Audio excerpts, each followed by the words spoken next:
ഇറാൻ്റെ സൈന്യം, അതിൻ്റെ ഘടന, അതിൻ്റെ ഒത്തൊരുമ, അർപ്പണബോധം, രാഷ്ട്രത്തോടുള്ളവരെ കൂറ്, ഭരണകൂടത്തിനോടുള്ളവരെ കൂറ്. ഇനി ഒരു സൈനിക ഘടകങ്ങളെക്കുറിച്ച് പഠിക്കുകയാണെങ്കിൽ അത് ഇറാൻ്റെ സൈന്യത്തിനെക്കുറിച്ച്, ആ സംവിധാനത്തിനെക്കുറിച്ച് പഠിക്കാൻ തയ്യാറാവണം.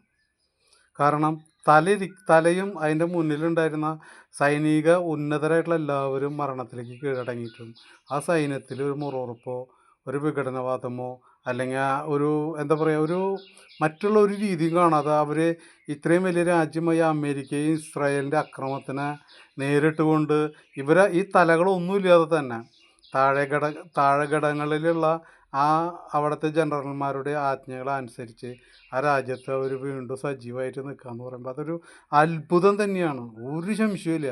വേറെ വല്ല രാജ്യമൊക്കെയാണെങ്കിൽ ഇപ്പോൾ സൈന്യം തന്നെ വിഘടനവാദമായിട്ട് അവിടെ ഒരു അട്ടിമറി നടക്കുകയും അവിടെ കലാപങ്ങൾ പൊട്ടിപ്പുറപ്പെടുകയും ചെയ്തതിന് ലോകം ഇനി ഈ രാജ്യത്തിൻ്റെ ഈ സംവിധാനത്തിനെ കുറിച്ച് പഠിക്കും, ഒരു സംശയമില്ല.